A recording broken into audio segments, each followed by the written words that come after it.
got my coffee, we're ready, let's go.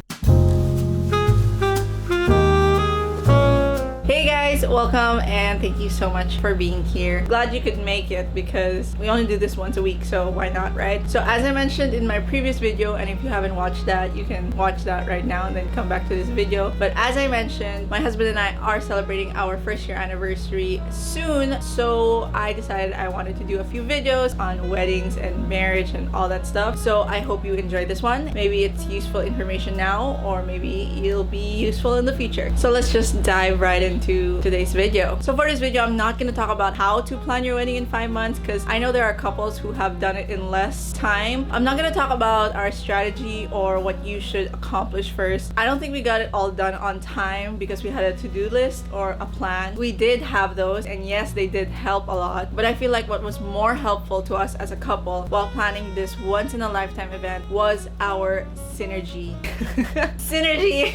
So today I'm going to be talking to the engaged couples, but if you aren't engaged but you still believe you're gonna get married in the future, I'm talking to you as well. So don't click off. This is for you too, okay? The stage of being engaged and wedding preparations is such an important time for your relationship with your future spouse. It's a time where you can get to know each other on a whole different level and where you can strengthen your understanding of one another. It's a time where you can also grow as a person and build your character. That's what it really did for us, and I feel like we were really able to grow because we planned this wedding together. So future brides and grooms, you have to have teamwork. This is your wedding and you have to plan this together. I know that there's this stereotype where brides do all the planning and they don't consult with their grooms because they think that the grooms don't actually care. You've seen it in movies, and maybe you know some people who planned their wedding like that. I honestly feel like that shouldn't be the case. And ladies, I hope you really involve your grooms in the wedding planning, and I hope you can use the wedding preparation stage to, number one, practice submitting to your husband when it comes to making decisions, because that's really important when it comes to marriage. And number two, if he really doesn't know how to decide on stuff like venues, themes, outfits, music, all that stuff, just talk to him about it. And for sure your groom probably has preferences, and if they don't match yours, that is the perfect time to practice finding that middle ground, which will be done a lot in marriage. So I think that's a very great opportunity for you to get that dynamic and practice finding the balance between what you both want. I know women are usually the ones dreaming about their wedding and making sure every single detail is perfect and matches with their dream, but you gotta remember the marriage that comes after is more important than the actual wedding. So if you prioritize your relationship and involve your fiance in the planning, you're not only helping your future marriage, but you're also getting things done quicker. When my husband and I got engaged, we really talked about everything, what our preferences were, what we wanted to happen, and because we both decided on these things together, I feel like putting those decisions into action wasn't so difficult because we did it as a team. Which brings me to what I want to say to the men, if there are any men watching, because I honestly don't know.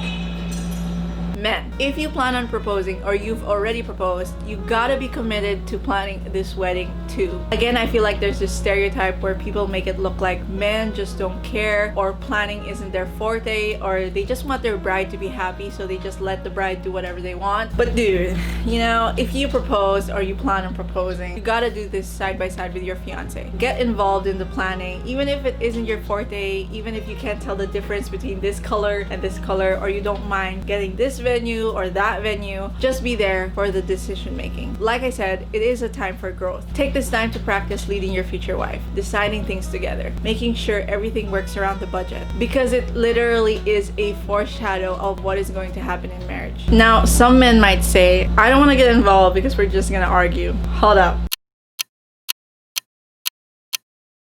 If that's already your first assumption that working together will lead to conflict, then dude, I think you need to reevaluate and work on your relationship first, because that's all I'm gonna say about that. Let's move on. Of course, there are couples who are both all in and they both want to plan this wedding together. There's no denying that you may argue once or 10 times. So if you do argue or one little disagreement leads to another, here's my advice. Take a breath, take a step back, and remember why you guys are planning this wedding in the first place. Don't get carried away with preferences and what you want to happen in the wedding. Remember the main purpose of the wedding. It is to unite you both. Again, it's a time for you guys to practice being a team, being for each other, not against, and being selfless. And I promise you, if that is your motivation behind every single decision you guys make, I feel like things will get done on time and you won't spend most of your time arguing about negotiable things. You will have peace every time you accomplish something on your wedding checklist, and your relationship with your future spouse will just get stronger. Obviously, we want the wedding of our dreams. We want our guests to enjoy. We want this whole experience to be awesome and amazing, and I get that. But knowing the main purpose of a wedding and knowing your role in that day and after is what's important. Because once you get to that altar with the person you want to spend the rest of your life with, honestly, nothing else will matter in that moment. Being united under God will surpass any other little detail that you were thinking of a few months ago. For me, the wedding preparation stage was different, but I guess that's the good thing. It's unique. God just tells us different things and reveals to us different things during that time. And once again, I'm so happy I get to share that with you guys and talk about what I learned. So I'm very, very excited for you guys. Whether you are planning a wedding already or not and you're dreaming about your future wedding, I hope this video helped. Yeah, that's all we have for today. If this video was helpful, please do share it or give it a like. That would really help me, and I would really appreciate it. If you have some thoughts on this video, on this topic, you can comment or send me a message on Instagram. And of course, if you want to stay updated with the upcoming videos, you guys can subscribe as well. Thank you so much for watching, and I'll see you guys in the next video. Bye!